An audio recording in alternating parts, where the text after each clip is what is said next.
where we're going to start today is we're going to start with a tool and a habit that I call high-fiving your heart. And there's a particular reason why we're going to start with this tool. And I want you to make this a daily habit. And I'm going to explain how you do it. I'm going to explain the science. I'm going to teach you why this is essential for you to be doing every day in order to maintain focus, in order to maintain connection with yourself, and in order to build what I call body confidence. Body confidence is feeling comfortable in your own skin. Body confidence is being able to root yourself and ground yourself in your own body when life tries to hijack you. This has nothing to do with your appearance. This has to do with what it feels like to be you living your life. So high-fiving your heart is very, very simple. And first thing that I'm going to do is explain why you need to do this, okay? The reason why you need to start incorporating a high five to your heart into your day-to-day life is because research from Dr. Judy Willis, who is one of the world's leading neuroscientists. She was with UCLA for a long time, tons of research studies. Her research proves that it is impossible for your brain to effectively focus when your nervous system is on edge. It is impossible, I'm going to say it again, for your brain to effectively focus when your nervous system is on edge.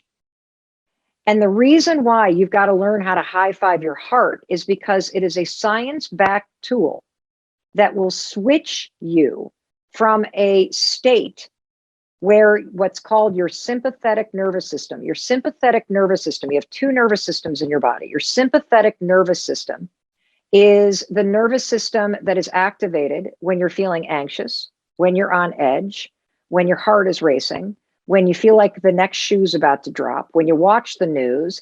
Psychologists call it a dysregulated nervous system. And the fact of the matter is, I do not need to be a medical doctor to tell you, right now, you have a dysregulated nervous system. It would be impossible for you to have survived the last 18 months and the world that we've been living in and not wake up and feel on edge and not wake up and feel like something else is about to happen, because something else always is. Are we wearing masks? Are we not wearing masks? Are the kids going back to school? Or are they not going back to school? Are we going to the office? Or are we not going to the office? Like everything is changing, which puts your nervous system in a state where it's waiting for something to happen. Now, when you're in that state, it's very hard for you to change behavior. It's very hard for you to learn new things, anything. It's very hard for you to do creative work. It's very hard for you to be productive and focused and calm. And so I'm going to teach you this incredible tool that you can use at any moment when you start to feel the stress level rise. And it could be any moment. You could be texting a friend and you see the 3 dots coming up and you feel the wave. You could have just sent an email and it's a really big pitch and it's somebody you admire and you're like, oh, are they going to write back? And you feel the stress come up. It could be any moment. You could be on a plane and they say, we're going to have an emergency landing, which is a true story in one of these books. And you can feel your nervous system brace. Anytime you feel on edge, you can use the high five to the heart to activate science, to get you grounded back in your body and to flip on what's called your parasympathetic nervous system. Your parasympathetic nervous system is your calm and your cool nervous system. And this is the nervous system that you need in order to feel a calm, striving sense of productivity. If you want to feel in control, this is the fastest way to do it. And here's how you do it. We're going to do it together. Now, you can do it by putting your hand on your heart. I can see you. So this is not like something that you're going to observe. We're doing this together. Put your hand on the heart, or I've got big mitts. So I put my hands kind of right here because then it touches my heart. Now, when you put your hands here and press against your chest, what you're going to do is you're going to be stimulating what's called your vagus nerve. When you high five your heart, we're going to do it together, and then I'm going to explain the science of what's happening. First of all, we're going to take a deep breath together, okay? So here we go.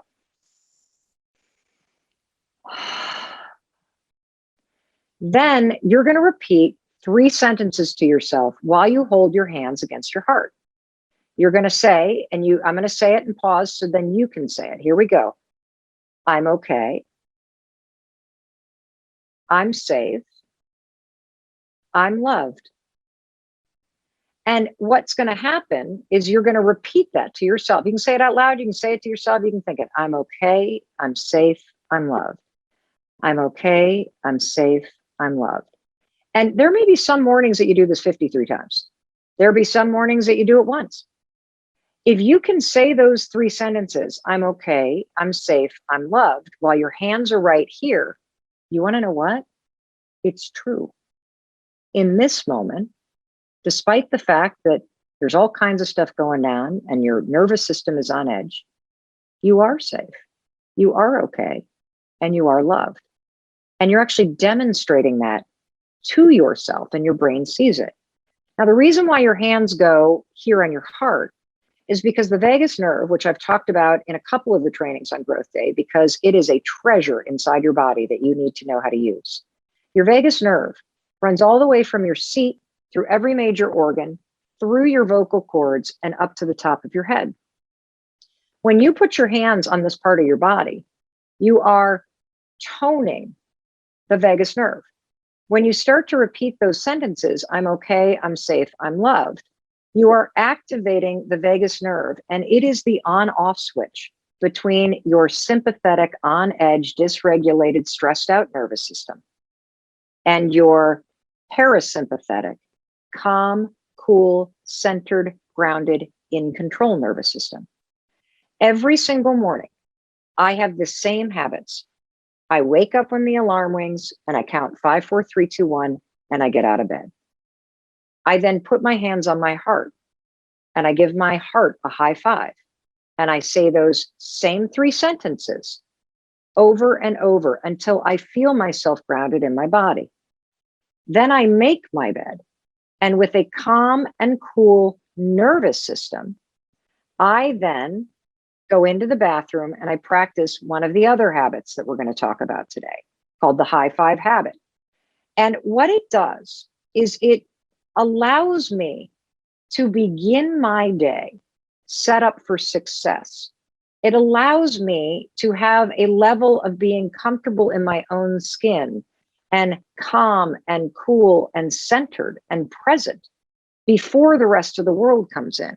It allows me to use science and my body intelligence to not only switch from a stressed out nervous system to a calm and centered one, but that then gives this sucker right here, my prefrontal cortex, a shot at helping me.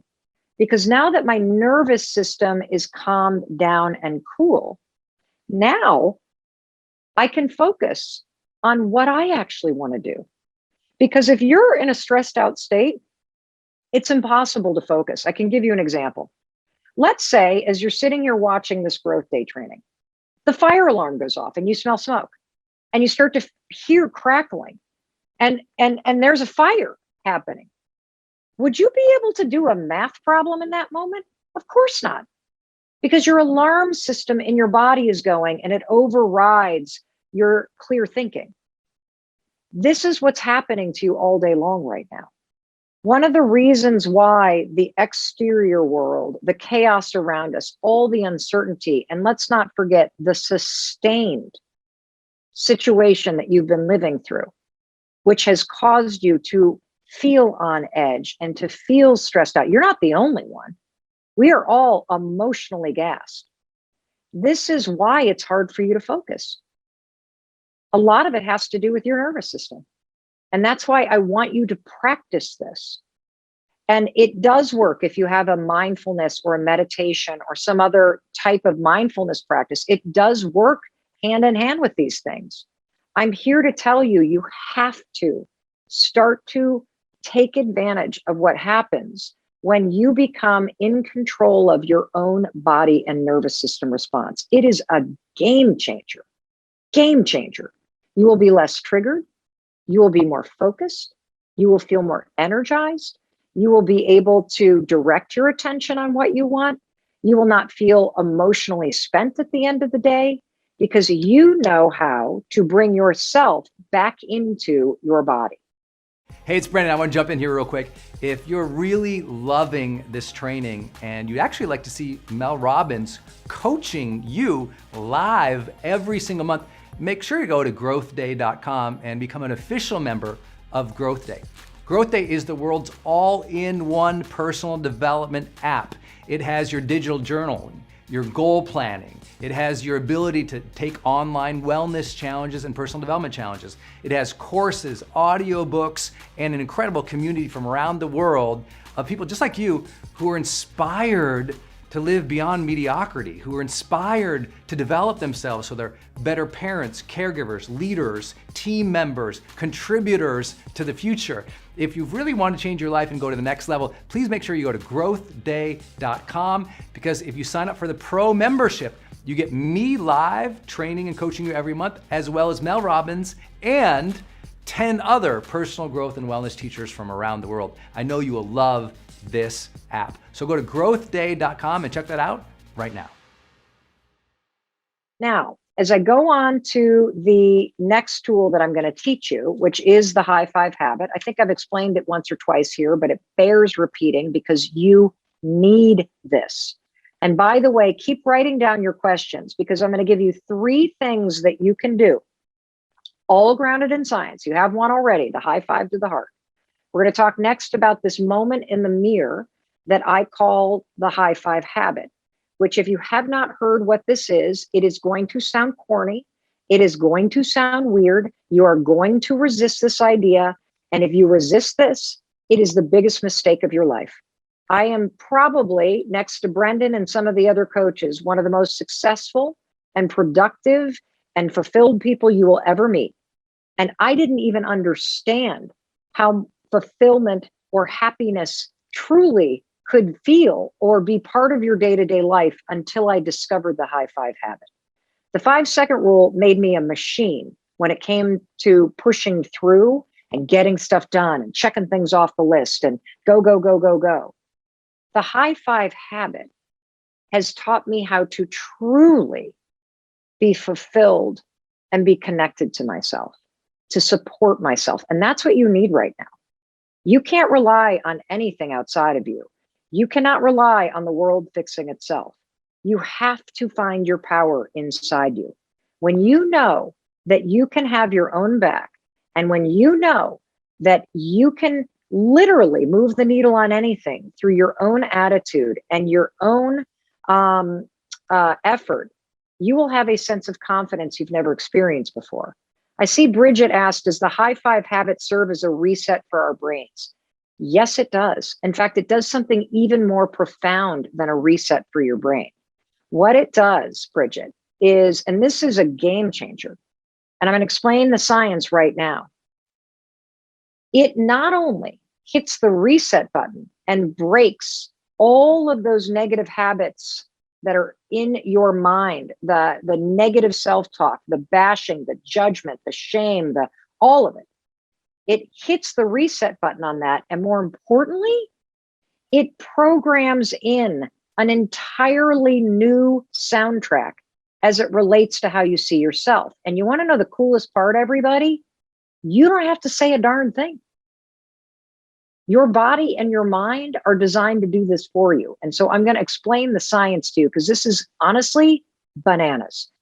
So what you're going to do, and again, I write about it extensively in the high five habit. I'm not going to belabor the story because we're going to be talking about it a lot. You're going to learn about it in the high five challenge, which I definitely want you to take.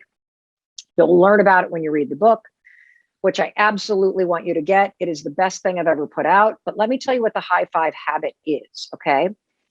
So after you wake up, 5, 4, 3, 2, 1, and you get up, and then I make my bed, you go high five to the heart, you got a calm nervous system. Now I want you to walk into the bathroom.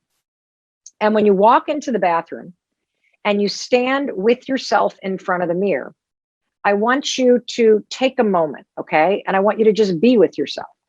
Because I guarantee you right now, you have a habit that is part of your morning routine.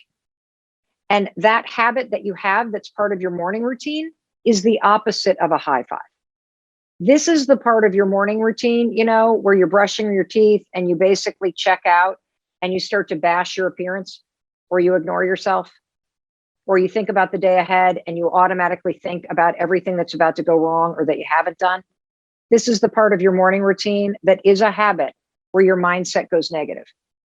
And so what I want to do is I want you to create a brand new, deliberate, and intentional habit right after you brush your teeth, because you got to clean those teeth of yours. You cannot go out in the world with dragon breath every day. You got to clean the teeth. The second that you put your toothbrush down, now we are going to do the high five habit. And I want you to do it right after you brush your teeth, because science tells us when you stack a new habit with something you already do every day, it makes it much easier for your brain to remember it and for it to become part of your subconscious routine. So as you put the toothbrush down and you stand there, I want you to take a minute and I want you to look at yourself and look past your body. There's a human being in there, a human being that has been waiting for you to wake up and look them in the eyes and start showing up and supporting and cheering and celebrating them. And as you look at yourself, I want you to think about something. Who are you going to be today for that person? How are you going to show up today for the person you see reflected in the mirror? And as you think about your life and what matters to you and what your goals are, what's the game that you're playing? How are we going to inch the ball down the field today? Because remember, I believe that productivity is about making progress in something that matters to you. So what is the game you're playing today that matters to you, and how are we going to inch the ball down the field? And once you've set that intention, which based on recent research, everybody, all you need is just a minute of intentional reflection about how you're going to show up today and who you're going to be. And based on research, it increases your productivity. It changes how you behave, and it increases the impact that you have on those folks around you. So this is based on research. Then what you're going to do is this. You're going to raise your hand and you are going to high five your reflection in the mirror. Now, this is where things get interesting. So first things first, this is what you're going to notice. Even though you're somebody who's working on your own personal development, I want you to expect it to feel weird.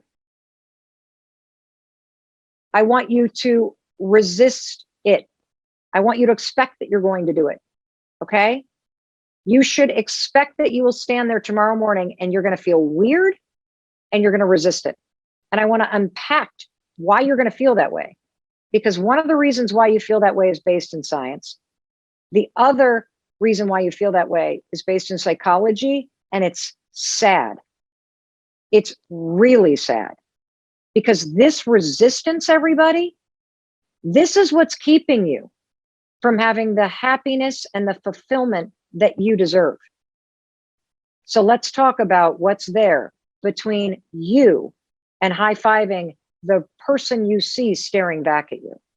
So why is it weird? Well, it's weird because you're changing a habit and your brain is not wired for change. Your brain is wired to resist change. So for example, I'm a right-hander, okay? I can write all day long with my right hand. The moment I put the pen in my left hand and I go to write, how's it going to feel? It's going to feel weird. I'm going to resist it because it's a brand new behavior. And in order to write with my left hand, I'm going to have to forge new neural pathways. I'm going to have to try something different. And so my brain puts resistance up to it. So one of the reasons why you will feel weird and your brain will resist the high five is because your current default is to look at yourself and go, oh my God, I look terrible. Look at those bags under my eyes. Look at the wrinkles on my neck. Look at the jowls hanging down. Look at one boob is lower than the other. Look at that saggy skin on my stomach. Look at that. That is what your habit is. Or ignore yourself. There are people right now, if this is you, I want you to admit it. You can't even look at yourself because you see a failure or you see somebody you don't like, or you don't like what your face looks like.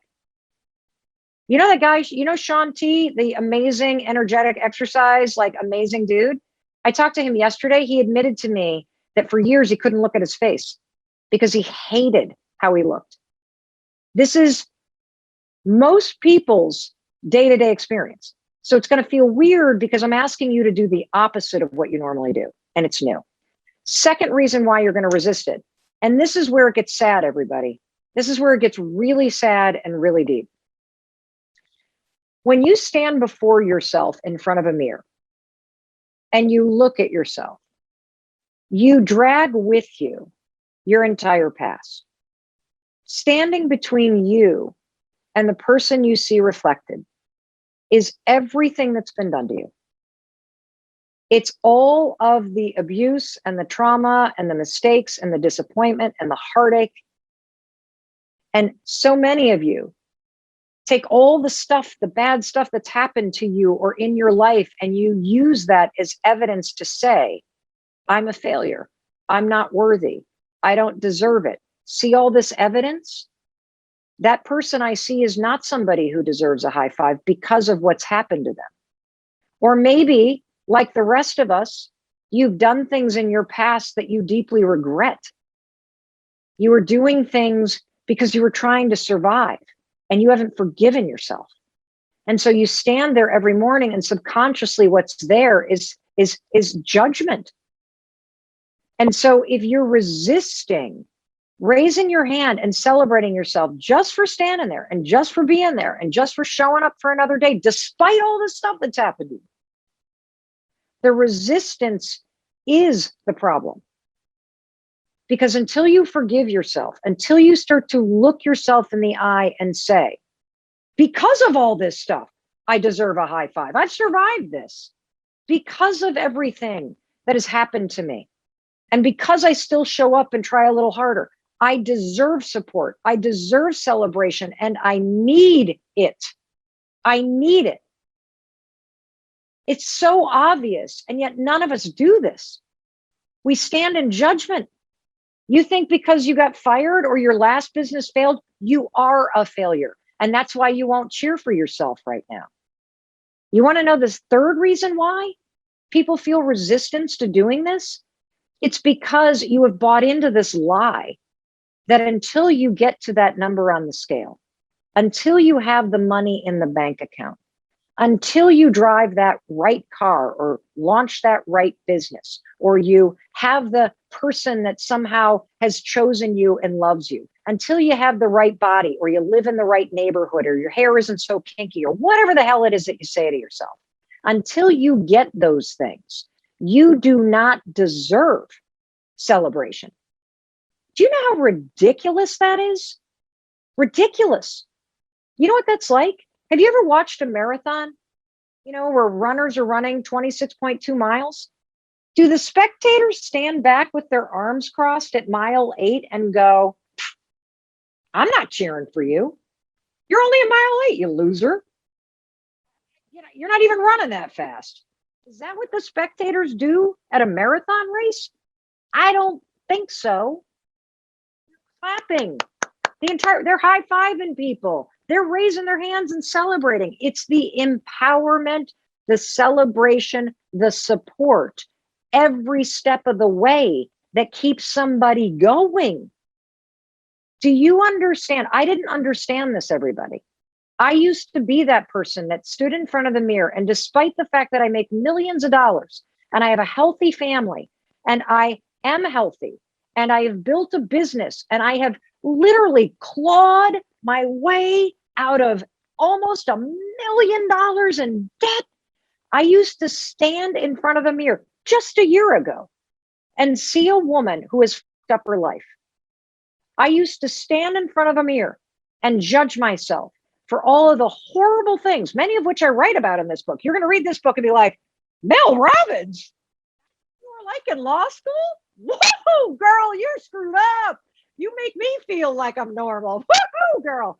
Literally, read how screwed up I was because I didn't know what to do. I was just trying to survive, guys.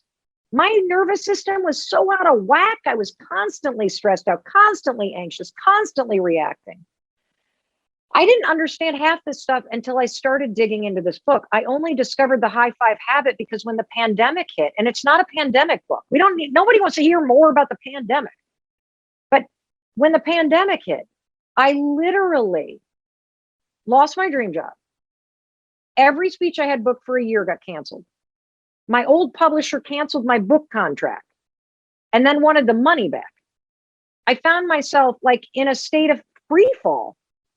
And one morning I woke up and I had that feeling that I'm describing where I saw myself in the mirror and thought, you look like hell. I felt sad for myself. And the fact of the matter is, Vicky or Chris or any of you watching, if you had walked into my bathroom that morning, I would have been able to lift you up.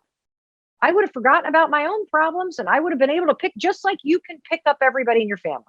You can throw people a birthday party. You can cheer for your favorite teams. You can buy your favorite musicians concert tickets. You can, show up for everybody in your life.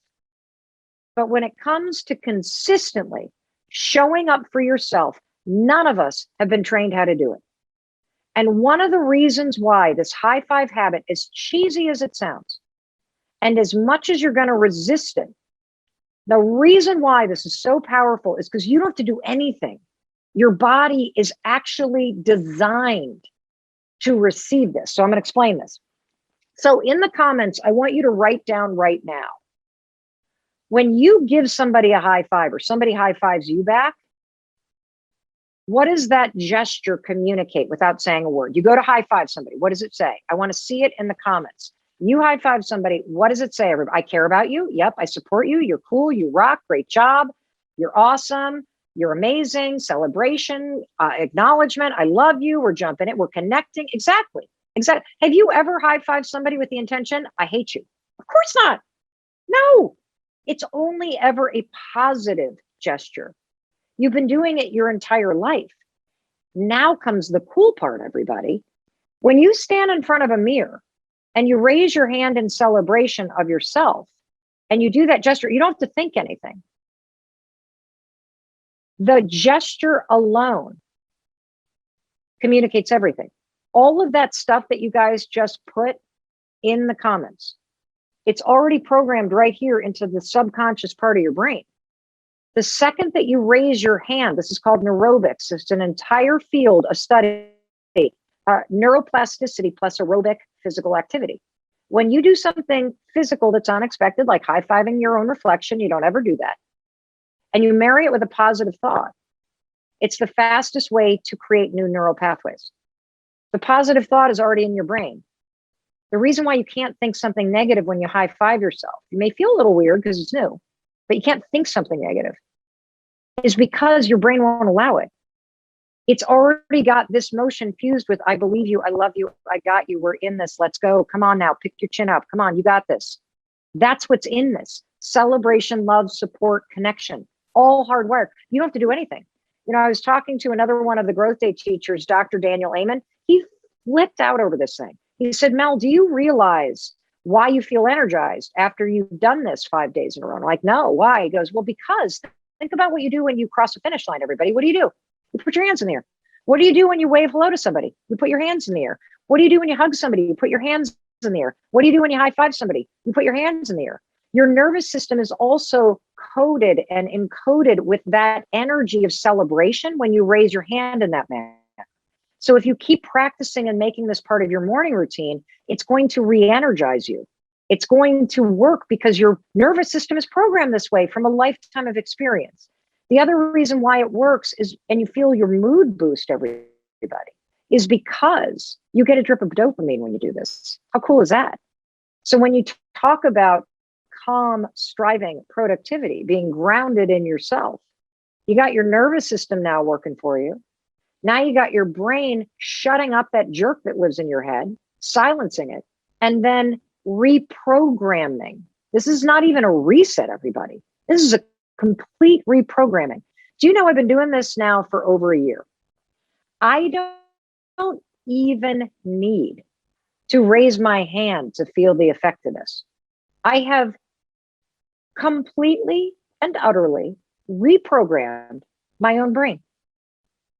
I don't see a person that I would criticize when I look in the mirror.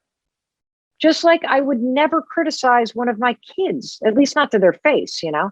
I literally would not say anything negative to my kids about how they look or who they are.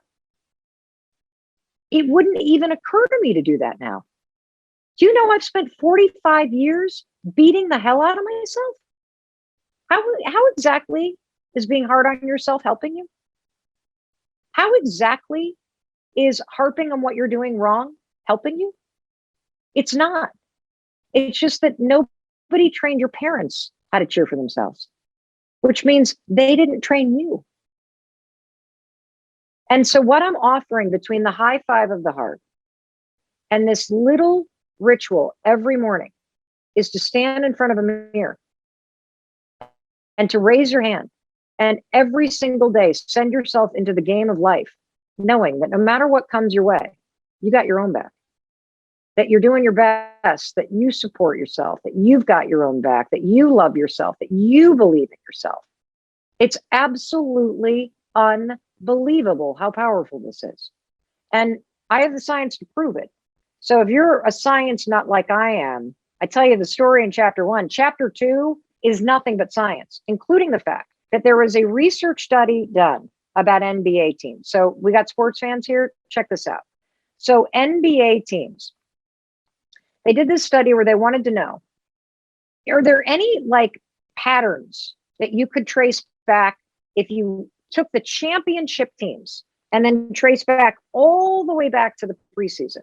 Are there defined patterns that are consistent with the championship teams that are not present with the teams that perform the worst? And sure enough, there were. You can predict who is going to be in the championships rounds of the NBA by a simple pattern in the preseason. And you want to know what it is? The teams that go on to win have the most number of high fives, backpats, fist bumps, and gestures of encouragement in the preseason. Why would that make a difference? I'll tell you why it makes a difference. Because those high fives, just like you high five a runner every step of a marathon to encourage them to move forward, they build trust. They transfer energy. They say, I believe in you. They build partnership. And I'm here to tell you, life is hard. You need to build a partnership with yourself. When you stand with yourself every single morning with a calm and cool nervous system grounded in your body, and you look at yourself in the mirror with compassion and forgiveness and love and understanding and support, and you decide what game you're going to play today and who you're going to be and how you're going to show up, and you raise your hand and you seal that with encouragement, support, and celebration, you will be unstoppable because you will know the secret to life. And that is never giving up on the person who is staring back at you in the mirror, and making sure that no matter what happens, the one person whose back you've always got is the one that's always going to be with you. And you've got an opportunity every single morning to start your day by taking care of that person instead of criticizing and ignoring them. And if you're serious about changing your life, if you're serious about feeling more fulfilled, if you're serious about enjoying your life and being content and feeling like you're in control, no matter what's going to happen, that you have the ability to survive this. You have the ability to grow from this. You have the ability to take this opportunity and make it something even bigger. You can do all that every single morning with a simple gesture backed by science called the high five habit. It would be weird if your resting state weren't fight or flight. And it's why you feel emotionally drained. It's why you find yourself crying and you can't understand why. It's why you feel so exhausted. It's why you, if one thing goes wrong in the day, that the teacher's got COVID and now your kid can't go in, it feels like I just got to throw in I can't handle this anymore. And your nervous system has done the equivalent of you sitting in your car in park and flooring the gas. Right. It's just been revved for 18 months. And so one of the tools in this book is, I call it high-fiving your heart. And you take your hands and you put it on your heart. And I got big mitts, so I don't even do this. Yeah. Put your hands Yeah. Doesn't matter where you 2. can grab your boob, you can do whatever, Yeah. but just press right here on your chest. And this works with your kids too. Now we're going to take a deep breath. And then you're going to say these 3 sentences. I'm okay. I'm okay. safe. I'm okay. Yep. I'm safe. I'm loved. I'm loved. Now say those 3 sentences again, you two. I'm okay. I'm safe. I am loved. What do you feel? I feel more relaxed. But Mel, what if some people don't feel like they're loved? Who are they loved from? Themselves. So here's the thing. If you can say those things and you can hear it, I'm okay, I'm safe, I'm loved. If you can think it and you can hear it in your mind, in this moment, it's true. We had a woman write to us from a domestic violence shelter. And she said, I've had tremendous childhood trauma. I've been in a severely abusive relationship. I have just escaped. I'm starting over. I have nothing. I have a long road ahead. But this simple tool of the high five habit of high-fiving my reflection in the mirror every morning and high-fiving my heart every day as a way to start my day grounded back in my body and settling my nervous system is telling me something important. I still have myself. I can have my own back. Right. And the reason why this high five to your heart works is because of science. See, when you press right here, you're pressing against what's called the vagus nerve. The vagus nerve is a treasure in your body, and it runs from your seat all the way through every major organ and your vocal cords into the top of your head. And when you press on it like this and you say those words, what happens is the vagus nerve is basically like an on-off switch, and it's the on-off switch between your 2 nervous systems. Your one nervous system is your fight or flight nervous system. We call that the sympathetic nervous system. The other nervous system, which is your calm, grounded, resting nervous system, which is where we want you to start every day, that is called the parasympathetic nervous system. When you simply put your hands here and press against the vagus nerve and you say those 3 sentences, I'm okay, I'm safe, I'm loved, over and over and over again until you feel grounded, you are turning off the nervous system that is stressed out and turning on the nervous system that helps you stay grounded as you go through your day, as you support. Do you have to say it out loud, or could your kids do it like, if they're having a panic attack? I feel like that would help too. Absolutely. Absolutely. And get them to do it. And then you can put your hands on them and one on their back so that you've got them, and have them practice it, because now you're teaching them a skill they can use anywhere at any time that they feel that rush of anxiety that a lot of people feel. And so, what is so exciting about this book, and you said it, what if you feel like you've got nobody? You're alone, you're a single mom, you've gotten divorced from some scumbag who's now dating the babysitter, like life is just imploded, you're not where you're meant to be, you literally feel like you fucked it all up, you're overwhelmed, you're beating yourself up, you need the high five habit. And so let me explain how this thing works, because on the surface, the high five habit, in terms of high fiving yourself in the mirror every morning, sounds so cheesy, right, that I don't want you to dismiss the extraordinary, life-changing, profound science here, and the chance that you've got to fundamentally change how you see yourself. I am so passionate about this. This has been the single biggest breakthrough I've ever had in my entire life. And so I'm going to explain what happened. So we all have, literally like a couple weeks after I saw you guys, the world shuts down. And we all have that moment. And this is not a pandemic book at all. But the way I discovered the high five habit was during a moment in the pandemic, about 3 weeks after you and I saw each other. So within those 3 weeks of you and I taping that first interview that we did, my show gets canceled. I get fired from my dream job. And so my immediate reaction when they find COVID-19 in CBS Broadcast Center and they cancel the show, boom, I'm fired from the dream job of hosting my own daytime talk show. I immediately have this feeling, are you fucking kidding me? I am 51 fucking years old and I have to reinvent my life again? Seriously? Mel, you know what's ironic as you say that? we had a deal with a major network, on that exact same premise, and COVID hit, and the contract got ripped up, and everyone that was celebrating was like, sorry, you're out, SOL. And like what you are. And I think everyone has a moment where they were like, I was there and it got taken away from me because of the world. Completely. And then my publisher canceled the contract for a book that I had been working on, not this book. And they should have canceled it because I was a year late in delivering a manuscript, but still they wanted money back that I had already spent. Oh, God. And then every single speech that I had booked for a year started boom, boom, boom, boom, canceling. And I found myself in this free fall.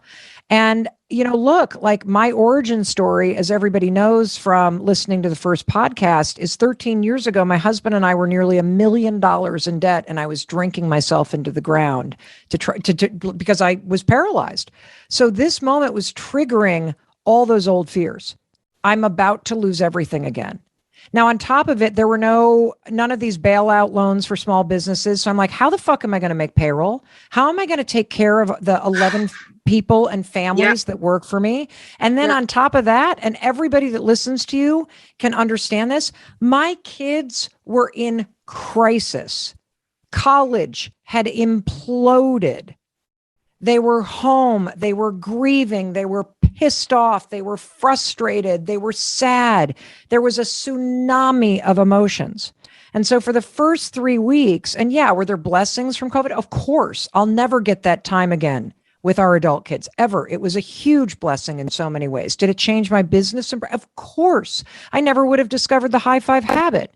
But that said, those first few weeks was horrendous. I don't think I changed out of my pajamas. I started drinking Bloody Marys at 11 o'clock in the morning. We did nothing but watch Harry Potter and Glee episodes like as a family for 3 weeks straight.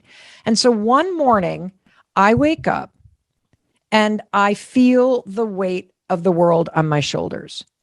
And you may feel this right now listening to us. You may feel like I can't do another school year like this. I can't work from home and have the kids under my feet. I can't handle one more thing. That's how I felt that morning. And so I used the 5-second rule, 5, 4, 3, 2, 1. And I rolled out of bed. And then I made my bed. And that morning I made it so I wouldn't crawl back into it. Right. And I dragged myself to the bathroom and I'm standing there in my underwear and I'm brushing my teeth. And I catch my reflection in the mirror. And I think, oh my God, you look like hell. And then I started to pick myself apart. The dark circles under my eyes, the gray hair coming in, how saggy my neck had gotten. One boob is hanging lower than the other. And then, of course, once you start going down that road, your whole attitude sucks. And then I'm like beating myself up. I'm like, why did I get up so late? And I got 8 minutes for my first Zoom. How the hell am I going to get ready in time? And the dog's sitting at my feet and he still needs to be rocked. And I hadn't responded to that text. And I start ticking off all the things I hadn't done and all the things that I was overwhelmed by. And as I saw the woman staring back at me in the mirror, I actually felt sad for her. Now, here's the interesting thing. If either one of you had walked into my bathroom that morning, I would have been able to spin on a dime and say, Kat, Nat, I know it's not fair that they canceled your show. I know you have worked so hard. You don't deserve this. I know this is overwhelming, but if anybody can handle it, you can. I would have been able to give you what you needed to feel your spirit lift. But standing there without a bra on and, not even with a cup of coffee yet, I couldn't think of a fucking thing to say to myself. And besides, I don't think I would have believed it because the pep talk wouldn't have matched how I actually felt, which was defeated. And I don't know what came over me because it sounds so pathetic. But standing there in my underwear, I literally raised my hand and high-fived the woman I saw in the mirror because she needed it. And here's the thing, lightning didn't strike. My whole life didn't change in that moment, but something shifted. I felt my shoulders drop. I felt my chin lift. I actually laughed because it's so stupid. You're high-fiving yourself in the mirror. And my mood shifted. And I kind of felt like, okay, now, come on.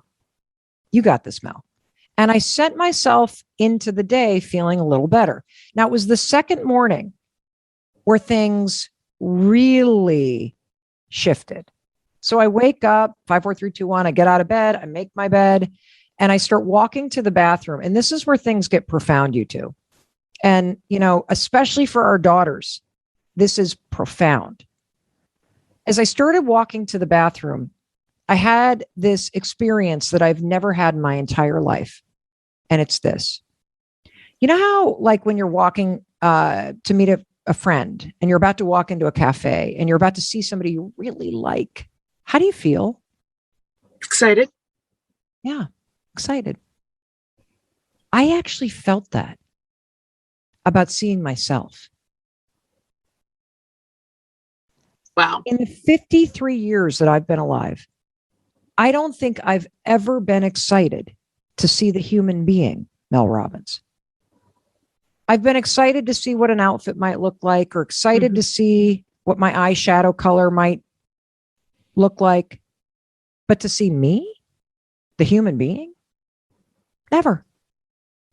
Because I have a habit, and so does everybody on the planet, of dreading seeing myself, of standing before the mirror and criticizing myself, hating on myself, or ignoring myself. And so that second morning, as I finished brushing my teeth, and when you practice this, I want you to practice it right after you brush your teeth, because when you stack a new habit with one that you already do, it's easier for your brain to learn it. And so when you put your toothbrush down, I want you to take a moment and just be with yourself, because you never do this. And it's uncomfortable because you're used to ignoring yourself. So many women, 91% of women, do not like how they look. And so many women have written to me about the fact that whether it's body dysmorphia or just a lifetime of criticism, they can't even look at themselves in the mirror. And so be with yourself for a second.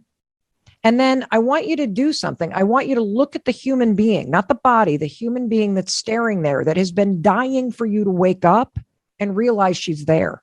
And she needs your support, and she needs your love, and she needs you to validate her existence. And I want you to ask yourself, how do I need to show up today for the woman I see in the mirror? How can I support her? Because especially as mothers, all we're thinking about is what we need to do for everybody else. And then we feel last on our list because we're waiting for somebody to magically show up and take care of us, and nobody's coming. And so you need to learn how to take care of yourself. Like, we all know we got to put our oxygen mask on. What the fuck does that mean? I'll tell you what it means. It means being able to stand in the mirror every single morning and to see yourself and be with yourself and be able to celebrate and support yourself no matter where you are in your life and no matter how you feel. And so as you think about, how can I show up for this woman today? Then you're going to raise your hand and you're going to high five yourself. And I want to unpack this because there's a couple things that you will feel for sure when you try this. So one of two things happens for absolutely every human being that tries this. So either you will feel this huge release and you'll start crying because you'll realize you've actually never done this for yourself. And you've been waiting to reconnect with the human being inside of you. Or you're going to feel tremendous resistance to doing it. And so the resistance is so fucking sad. And you need to unpack it for yourself, because this is the bullshit that is starting to happen to our kids at the ages that your kids are. This resistance, this rejection of self, this I'm not good enough, I don't belong, I don't fit in. If only I were taller, shorter, skinnier, fatter, my hair were less kinky, my skin were lighter, darker. All of the sorting hat things that we do to ourselves when we start school to see where we fit in and where we don't fit in. And it's all a mechanism to try to protect you from not being rejected from other people. But instead, you end up having a dialogue that's all about rejecting yourself. And so the resistance is so fucking sad, because what it actually is, if you stand before yourself in the mirror as an adult woman is you have dragged your entire life with you to that moment, and it stands between you and the human being that you see in the mirror. Every abuse, every trauma you've experienced, every heartbreak, every disappointment, all of the things that people have said to you, you accumulate that as evidence that says that person that I see is damaged or not worthy or broken or whatever it is that you say to yourself or believe about yourself. And all the things that you regret that you've done, whether you've cheated or done drugs or lied or you made a huge mistake or like whatever it is that you beat yourself up for that you would easily forgive Kat or Nat or me for, but you cannot and will not forgive yourself for. That's the resistance. That right there is the resistance. And so when you raise your hand to high five yourself, it's an act of defiance to a lifetime of criticizing and rejecting yourself. That's what's happening. And here's what I want you to know, which is freaking unbelievable. So as this started working in my life and I started to realize, oh my God, I have just stumbled into yet another stupid, cheesy tool that is changing my life. Why is this working? The research here is extraordinary because the good news is your mind and your nervous system and your soul are hardwired, already ready to have the high five habit work. It'll work for your kids. It'll work for senior citizens. It'll work for absolutely anybody that sees this because of science. So first, even though it's weird because it's something that you've never done before, even though you might resist it, I want you to do this for 5 days in a row. Super important that you do it for at least 5 days in a row to push through the resistance and the weirdness so that it becomes something that you're not resisting. That's number one. Number two, let's talk about a high five. So Kat and Nat, when you think about times where you've either given your kids a high five or somebody's given you a high five or you've given somebody else a high five, what does a high five mean? Go. Congratulations. You're a rock star. Totally. A high five means I see you, I love you, I celebrate you, we got this. If you give it to your kid when their attitude's going down, it's literally like, shake it off now. I know this is tough, but come on, kid, you got this. It literally is celebration, joy, empowerment, togetherness, partnership, trust, encouragement, all in a simple gesture. Here's the good news. Since you've been doing this and receiving this gesture of a high five your entire life, all of that positive programming associated with it, it's already programmed into your brain. Right. So while you raise your hand and you do it to your own reflection, your brain recognizes the gesture.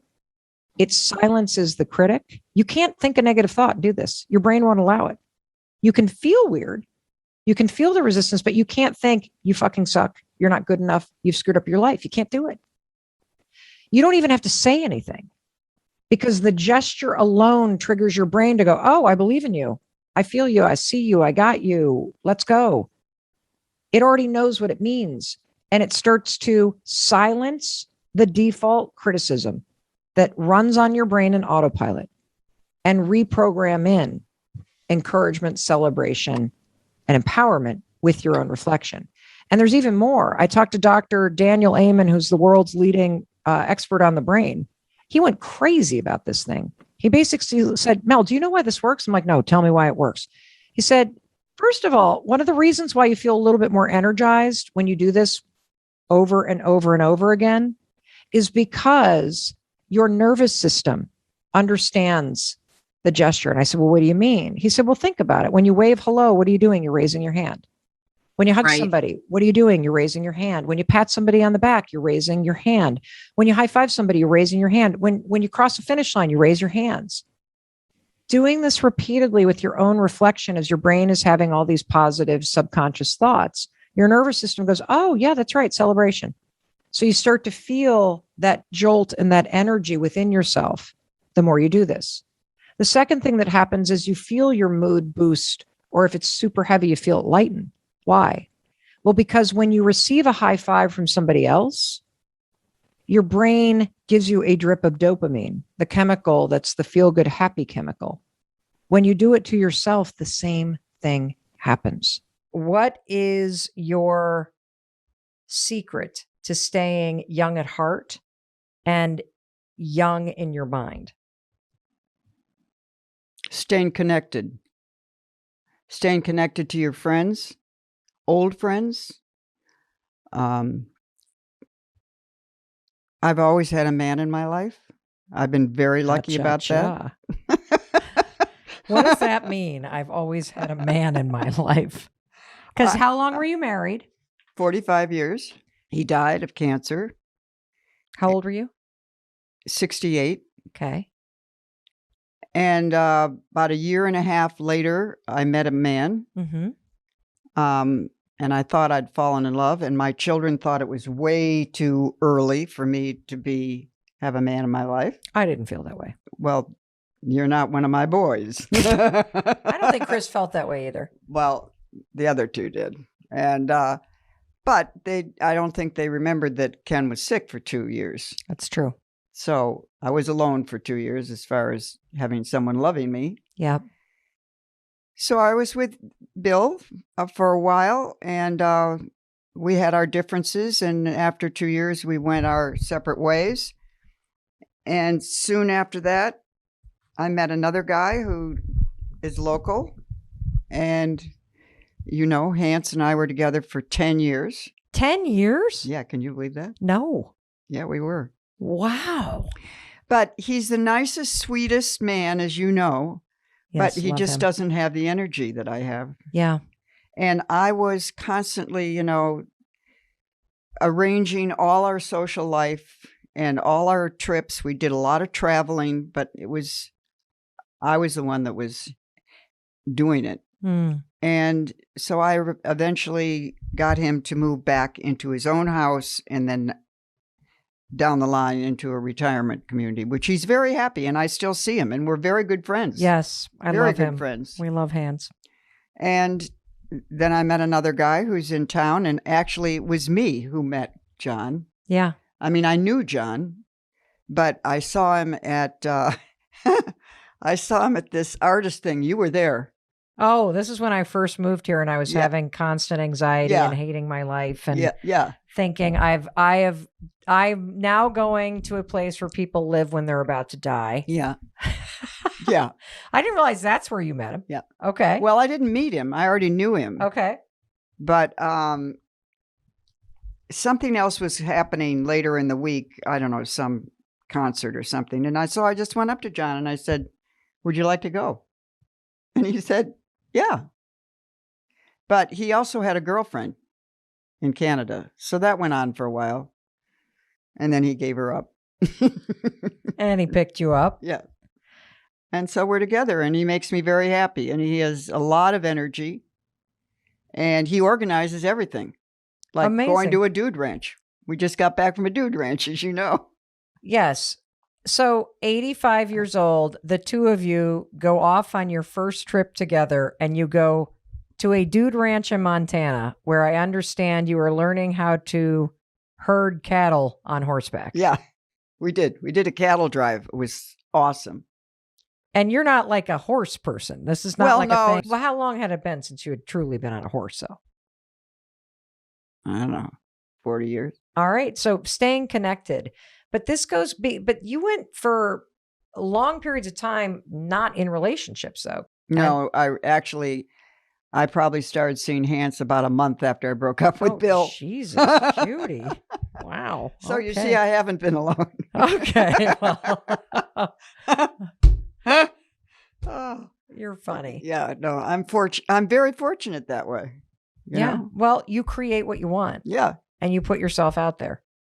And I also notice that connection to friends is very important. Extremely important. So how did you stay so connected to your friends when your friends literally live all over the world? Well, Mel, I have to give you some credit here. Me? Yes, you.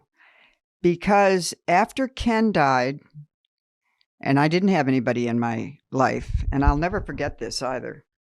This is before you started into the business. I rented an apartment in New York, as you remember, Oh, yeah. by myself, which was a kind of a lonely experience, actually, because went to dinner by myself, and it But of course, as soon as people realized I had an apartment, they started coming. But it's still, being in a big city alone can be very lonely. Right. Because you see people everywhere. Yeah. But I was right next to the Hudson River, so I was running and I took my bike. So Mhm. I stayed active physically. But I remember mentioning to you that I was going to go to Florida. I didn't know, what I was going to do. And you said to me, pick up the phone and call some of your friends and make sure you have something on your calendar before you hit the ground in Florida. Mm. I'll never forget that. And it made a difference because I had something to look forward to. Yeah. Otherwise, I just had a blank slate and I probably could have felt pretty sorry for myself. Yeah. But even beyond that, you have kept in close touch with your women friends. Yes, it's very important to do that. And how do you do that? You pick up the phone and call them. It's so many people go around the back door. And I'm going to give you an example. I have a good friend who has Alzheimer's and she's young. And she admitted that she has Alzheimer's. So she's very open about it. Yep. And she recently, her husband got her on the new drug, the Alzheimer's drug by Biogen this winter. He was very glad that he did, and she was glad that she was on it. 3 days ago, she went out to lunch with a very good friend of mine and said to her friend and my friend, I just had a physical and I'm 100% all right. I don't have Alzheimer's. Really? So obviously she's coming all the way around into the denial, which she wasn't before. So this is my point. Shirley said, do you think I should call Marcia and tell her, Marcia being a good friend of hers? And I said, well, why would you do that? Why don't you call Bob, her husband? Why don't you go directly to Bob? He might already know that she said that, but he might not. And say to him, I just had lunch with Connie, and this is what she said. And this is what's so important in life, is that if you have a good friend that you want to talk to, you talk to them. Don't talk to your other friend that's a friend of your friend. Right. If you want to talk to somebody on the phone, call them. And I don't think a lot of people do that. They talk about their friends, but they don't talk to their friends. That's right. Yeah. If you're thinking about somebody, pick up the phone and call them. If you have something that you're concerned about, pick up the phone and call them. Don't talk about what you're concerned about. Well, we have another else. friend that is now into dementia, but is not admitting it. And the scary thing is that they're thinking maybe her husband has it too. And I haven't said anything, but I'm thinking that I need to go to Sally and say to her, are you worried about yourself? Because everybody's talking about her, but nobody's talking to her. And maybe she would say to me, what are you talking about? I'm fine. Right. Or maybe she'd break down and say, it's true. I don't know what I'm really doing. Yeah. Because she doesn't. Wow. There was one other thing that I would love to touch on, because service has been such an enormous part of your life and volunteering. After your husband of 45 years, Ken, died, you moved to Cambodia. Well, I didn't move. Well, what did you do? You did something that is just incredible. Well, I went on a bike trip to Vietnam, and I visited Cambodia, and I fell in love. I fell in love with the people in Cambodia. So I said, and I was with Bill at the time, I said, I'm going to come back here and teach English. And so I got a hold of this NGO, Cambodia Living Arts, and asked them if they could find me someplace where I could teach, which is really quite ballsy since I don't know anything about teaching. I just know, I know how to talk English or speak. I know she talks English well, everybody. But that's it. Anyway, they got me a position in this school that the kids go to a regular school, but they come here to learn English after school. Yep. And I mean, I had monks in that class. I had mothers in that class. I mean, oh my God, it was hysterical. And you've heard me say this. This was quite an experience. How many years did you go to Cambodia? 6. 6 years. You'd live there for almost 3 months and teach 7 days a week. Plus, your daughter came. And our daughter, when she was in 8th grade, went over and fell in love. And she's actually on her way back because of that experience as we speak. Wow. Talk to us about staying young at heart. I mean, because at the heart of every one of these stories, there's very similar themes. You have to create what you want in your life. Right. Connection is incredible. And you have this wonderful sense of humor about you where you just try it. Like you don't even stop yourself and think, well, how's this going to work? I'm moving to Cambodia. I'm 69 years old. I'm going to do this alone. I don't even know what I'm doing. Like, how is this going to work? Where am I going? You just are like, okay, let's do this. We're going to figure it out. So how do you stay young at heart? What do you think that's about? Well, I go back again about living in the moment. And I don't take any day for granted that I have. I mean, I'm really grateful for every day I have. Yeah. And that's the only thing I can say. I mean, I think most people live their lives like, well, of course there'll be tomorrow. There was yesterday, there'll be tomorrow, there'll be next week. I can do this, I can do that. Well, who's to say? We have a friend who just was on his motorcycle, bingo. Yeah. So that keeps me positive because I'm grateful. I'm so grateful. First of all, I have a fabulous life. I have an incredible family, all these grandchildren. I'm not sick. I'm healthy. I have all my knees and all my hips. So I'm very grateful. You don't have your hair between your legs, though. Well, some people pay for a Brazilian. So that's true. You're grateful you don't have to pay for that. No, I don't. But there's something else that you talked about, which is adding stress. Because there's a lot of people around the world that have their health, that have a great family, that have friends around them, and they're miserable.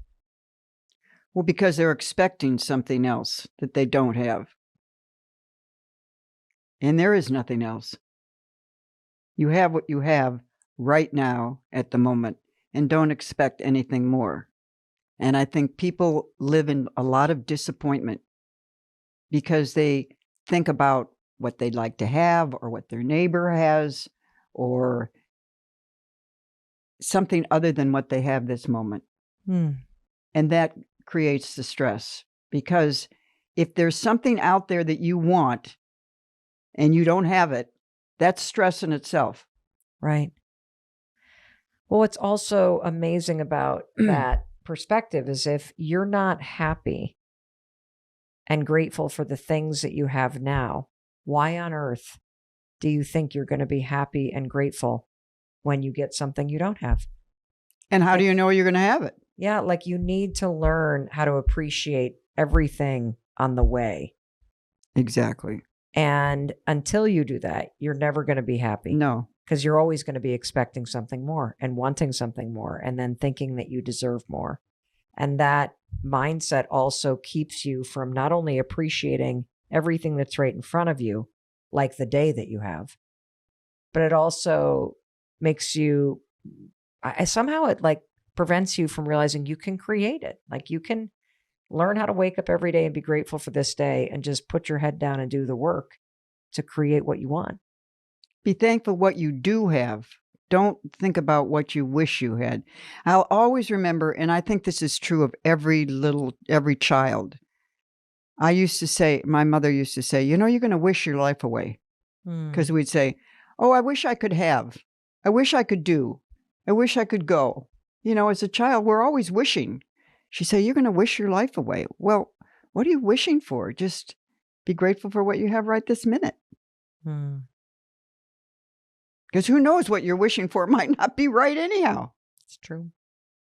It's true. And as soon as you wish for something else, you're rejecting what you have. Exactly.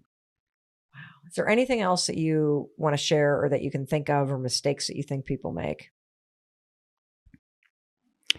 I think one of the things that I think about when we talk about staying in the moment is that we don't realize that the process that we're going through in life is really the most exhilarating. The best part is the process. It's not getting there. So often, whether you're building a house or whether you're going on vacation, it's the process. You think about, oh my gosh, when we go, we're going to do a dude ranch and we're going to do this and we're going to do that. It's the anticipation that's so exciting. Right. And then once you're there, it's like, oh, okay. So it's the wishing. Don't wish for something else. Just be so thankful for what you have right now. I almost forgot the most important habit that helps with self-love and self-acceptance, and that's the high five habit. All right, I'm going to explain it. The high five habit, super simple. Don't overthink this. I will do an entire episode about the high five habit, probably in January, because there's so much science to cover and so many stories to tell you. It's also the subject of my New York Times bestselling book called The High Five Habit. But let me just tell you what this habit is, because it is the thing you need to know based on science and research to have a breakthrough in self-acceptance and self-love. Here it is. Tomorrow morning, after you finish brushing your teeth, put the toothbrush down, and now I want you to do the high five habit, and this is how you do it. First, you look in the mirror. For many of you, that's going to be the hardest part. 50% of men and women, based on our research, cannot or will not look themselves in the mirror because they do not like the person they see. That is sad. And so I don't want you to be surprised if simply looking at yourself in the mirror is really difficult. Step 2, you are then going to raise your hand and high five your reflection. I know, it sounds dumb. It sounds stupid. Why would somebody do that? I'll tell you why somebody would do that in a later episode, because the science is so profound. The neuroscience, the research on motivation, the research on mindset, the research on how the dopamine gets it's just unbelievable what happens when you simply high five yourself in the mirror. I just want you to practice it and trust me on this one. Now, let me tell you what's going to happen. When you go to raise your hand, I don't want you to say anything. Nothing. It's just about the action and watching yourself high five yourself. The action alone of high fiving yourself does all the work neurologically, physiologically, chemically, and psychologically. It will take less than 5 days for you to have a breakthrough in self-love if you simply look in the mirror every morning and send yourself into your day by high fiving yourself in the mirror. You may laugh. The reason why you laugh is because your brain releases dopamine. This is really normal. You might burst into tears. That's also very normal, because you may not have looked at yourself for real or been kind to yourself for real in years. Many, many people are super surprised by how emotional they get by simply silently high-fiving themselves every morning in the mirror. If you have this visceral, that's the stupidest thing, I really want you to do it. Because not being willing to simply try something that I'm telling you, we've had 164,000 people in 91 countries go through a 5-day challenge with me called the High Five Challenge. I'll tell you about that in a minute. And the results are just irrefutable. This is the fastest way, based on science, to start rewiring your brain and to have a breakthrough in being kind and loving to yourself. And it works at a reprogramming level in your nervous system and in your brain. And it's all in the book. But I just want you to trust me on this. And so the best way to do this is let me coach you and support you, because I have developed a free, that's right, no money, nothing to buy, free 5-day challenge. It's called the High Five Challenge, HIGH, the number 5 challenge, HIGH, the number 5 challenge, highfivechallenge.com. Register for free. If you want a true breakthrough in how you speak to yourself, how you feel about yourself, loving yourself, this is the fastest way to do it, and I would love to coach you. So, high five challenge. I'll see you in it. All right, Oakley, thank you for letting me do that. Let's bring it home. Hey, it's Mel. Thank you so much for being here. If you enjoyed that video, by God, please subscribe because I don't want you to miss a thing. Thank you so much for being here. We've got so much amazing stuff coming. Thank you so much for sending this stuff to your friends and your family. I love you. We create these videos for you. So make sure you subscribe. Mwah.